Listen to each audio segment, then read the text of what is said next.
This one is a McLaren one. I've got one. I've found off a Mazda 5 or 6, I think it was. These were £15 each. And look, I was so close to getting it right, but unfortunately the only difference, which is quite vital, is the thread. The pitch of the thread is different on the McLaren one to the Mazda one. So this won't work. So it was worth a try. So all I'm going to do is put the McLaren one in and order one from McLaren. But when fitting the McLaren drop link, I noticed something fishy.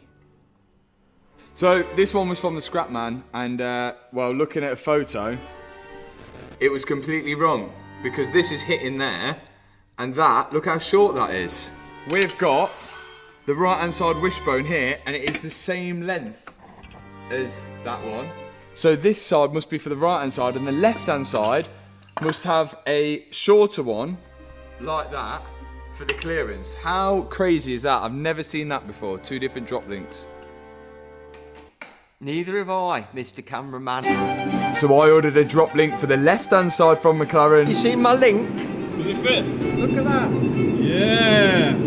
And my dad fitted the right-hand side drop link to the right side of the wishbone. One of the last things to be fitted on the suspension is what I thought was a headlight sensor, which detects how high the car's sitting so it can adjust the headlights accordingly. But actually this sensor is on all 4 corners. So I'm now thinking it's got something to do with the suspension. It knows if one side's too low or too high to adjust the suspension to make it sit flat. Okay, headlight sensor on.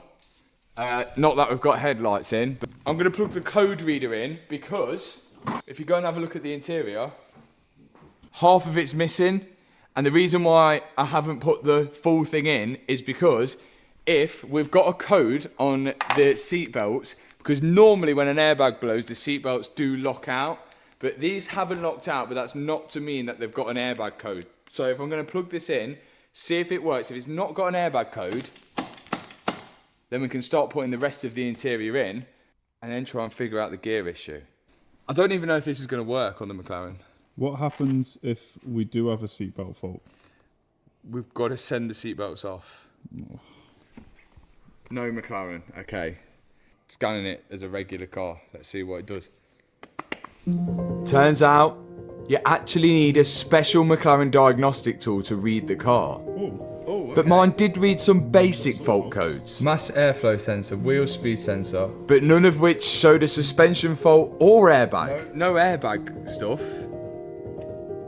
But there's an airbag light on the dash, look. There was only one airbag which was actually detonated on the McLaren, and that was on the driver's side door.